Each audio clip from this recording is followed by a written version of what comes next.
Hey everybody, how's it going? Welcome back to another video. So I'm sure you all have heard the news already. The rumors themselves were in fact true.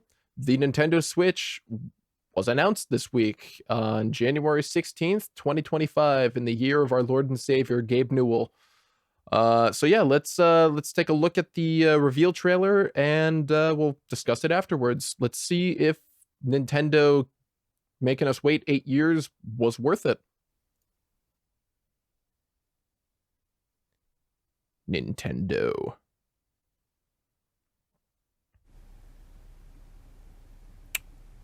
Well, clearly they enjoyed keeping the same design. I'm joking. I know it's a Switch. Let's do that again. So they're touting a bigger screen. What are we looking at? Okay, yeah. So we got a lot of the frame rate here. Even with the OLED version as well, this is still relatively large. So let's see. So what are we looking at? How thin is it now? Yeah, this is about the OLED size. I do like what they're doing here, though. This is actually really, really nice. What's the perfect scale and the unit of measurement? This is what the original Switch was like. This is the original scale of the Switch. So you can judge it based off of this. And if I want to eyeball that, that's probably like a 1/4 inch bigger on either side, maybe 1/3 of an inch, like 3/8 bigger on each side. See, the issue is I can't judge the width because because these move with it. How much wider is it? Yeah, it's probably about another inch, maybe 1.5 inches. So they slimmed it down, opened up that. Okay, whoa, calm down. All right, so we got speakers. I'm assuming those are the charging ports. Okay, USB-C. Hallelujah. Kickstand? Oh my god, that's so much better than the original kickstand. And it's adjustable too. Even better. Okay. Whoa, all right. Now that is a scale difference right there. Yeah, so it's about another 1/2 inch taller. Yeah, that's why I figured as much. Okay. The joysticks are a little bit big. Yeah, they look a little thicker. Buttons look slightly bigger as well to scale with the size of the increase. Yeah. And I'm assuming it's gonna flip that one. Yeah. I like how they're a little bit more concaved, even with the convex that pushes up in the center right here, but there's at least a little bit more room for friction with your fingers, less likely for it to have it slip off. The hell? Hold up. Wait a minute. There's no tracks anymore. Oh, are they magnetic now? I mean, I do kind of like that. That's a little bit more, that's like a sleeker kind of look instead of just having it be blue and red. Now it's just it's like a subtle accent. It's not the primary color. Okay. All right. Whoa. Don't do that too much, all right? You might start getting some Joy-Con drift in a second, all right? Did those separate? Okay. Yeah, so it looks like magnets as well as like a singular plug. That does look nicer.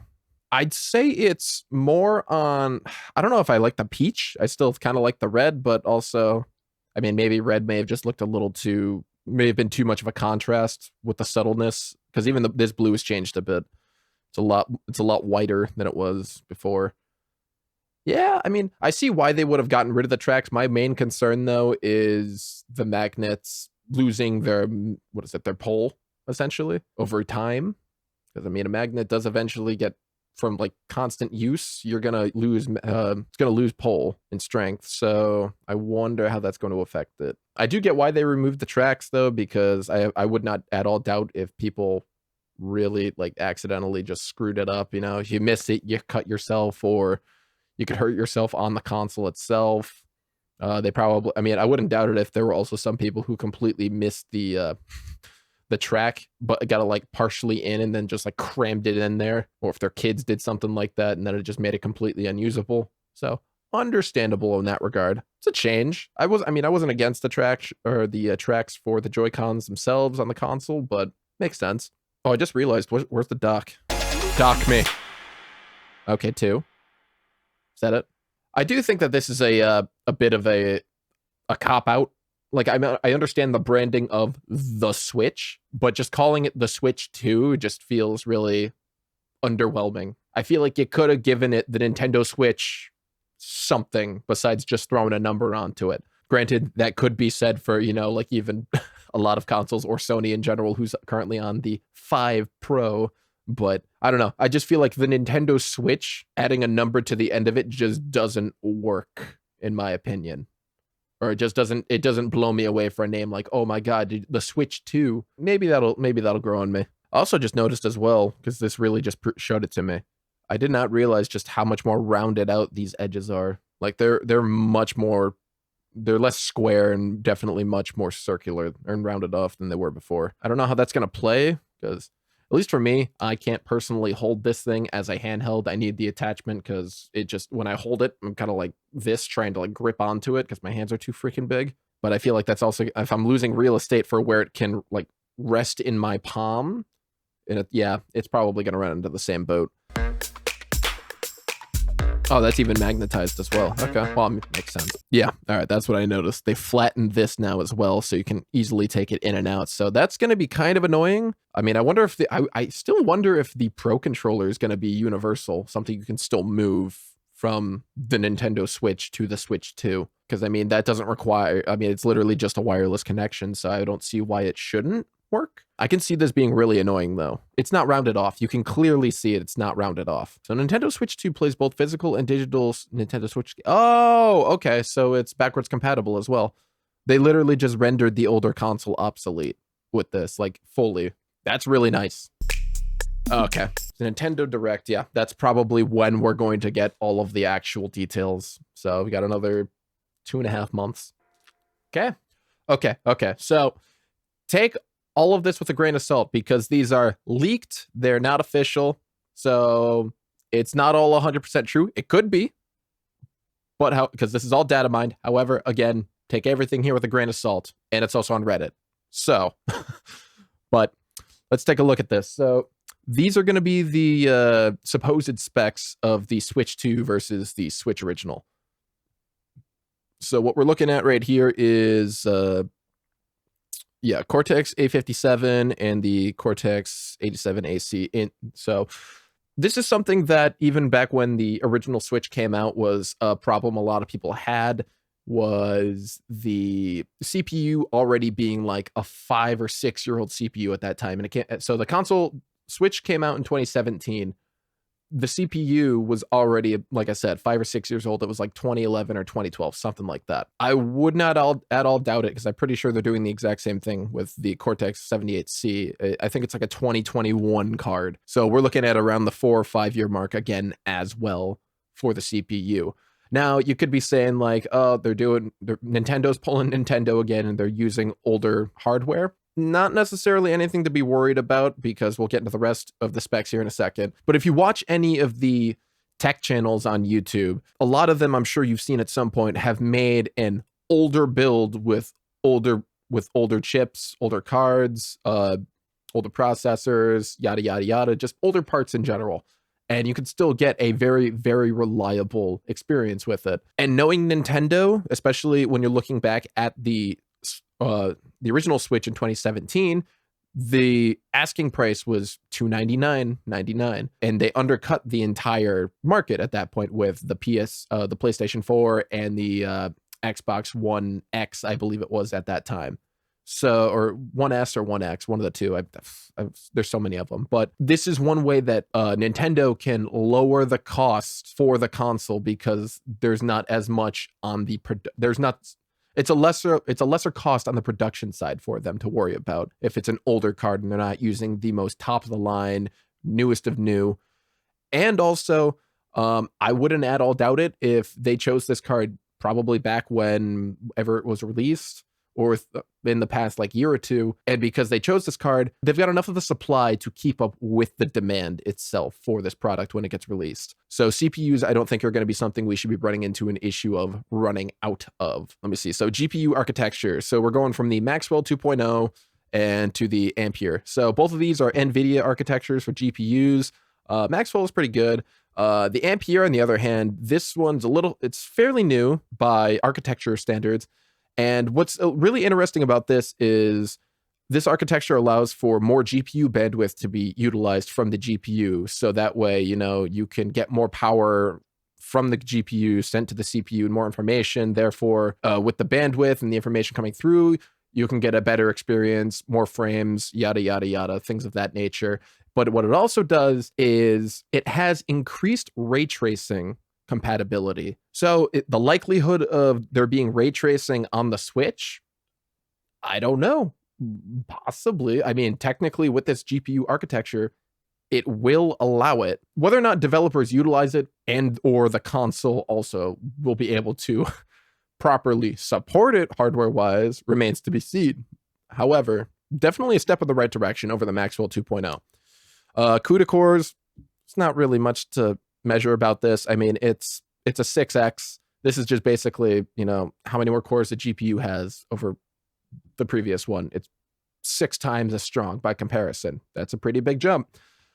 Same thing with their SM count. Again, you're looking at a 6x right here. Memory size. Now this is a really, really big one I noticed. It's so sad to see it go from 4 gigabytes to 12, because for those of you who don't know or don't really look onto like the hardware aspect of a console, you just want to be able to basically pay and play, and you don't look into anything behind the curtain. 4 gigabytes is less than optimal for when you want to be playing a lot of games. Now, for a lot of Nintendo-based games, 4 gigabytes they can get away with. You know, the Legend of Zelda games, Smash Bros, Mario, like anything Mario related, any of their flagship titles, 4 gigabytes is more than sufficient. However, when you go to modern gaming, in a lot of cases, going all the way back to the last generation with even the Xbox One and the PlayStation 4, those consoles both had 8 gigabytes. And a lot of those games utilized anywhere from 6 to 8 on the high end. So, putting that into perspective, when you go and you play your Switch and you look at AAA games, they go from looking glorious as can be to like you're basically playing with Play-Doh at that point. Like you're essentially like running on a potato seems on par with what you're playing. That explains why. Because RAM allows more memory to be accessed at one time. And 4 gigabytes is half of the minimum requirement for what a lot of games require, even going back, like I said, at least 10 years. So they then 3x'd it. So now we have the 8 gigabyte minimum plus a little breathing room. Really nice. It's about time. I mean, this is a really simple, straightforward change, going from DDR4 to DDR5. And, you know, this is going to be a lot more eco-friendly for your battery. Now, bus width and bandwidth. So bus width, for those of you who don't know, this is basically this is the read and write side of your hard drive. So pretty much, I'll just show you this way. So we're going from 64-bit to 120. So this is your bit rate, or this is your channel, right? Just this right here. And in between here is your bit rate. So this is a 64-bit rate, or this is a 64-bit bus width right here, right? So 64 bits, this is the maximum that can go through at one time. We've now doubled it to 128. So now you can have double the information passing through, going to and from the hard drive than you could before, which overall leads to a much more seamless, solid play, or like experience playing from start to finish. And then bandwidth is just your typical wireless networking, things of that nature. So now you can go from a max of 25 gigabytes to 120 gigabytes. Overall, everything here from what it's listing from this leak, if this is true, really good. Like, honestly, this is really, they learned their lesson with the original Nintendo Switch, which may have been the reason why it took 8 years to get another one. But it also kind of works out in their favor as well, because now they're not competing directly with Microsoft and Sony for console launches themselves, because they're 3 to 4 years. Actually, no, they're 5 years. They're 5 years late to the party in that regard. So now they formed their own little pocket where everyone's already fought over between, oh, do I get an Xbox One or a PlayStation, or do I go with a PC? So instead of adding a fourth console into that mix, and now it's something else that's going to cause them to possibly lose sales, why not release it in the lull of the actual console generation release? They've already been out. A lot of people have either bought a console at this point or haven't.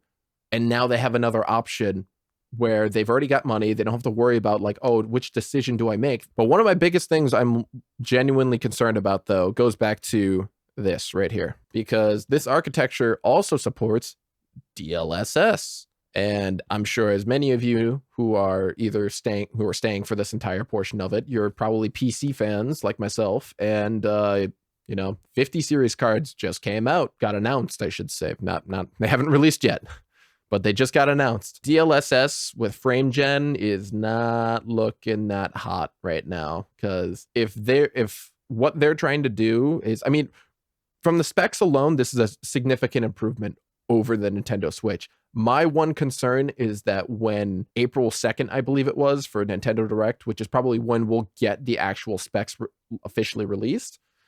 But my one concern is they're going to be touting, oh, you can do such and such amount of frames.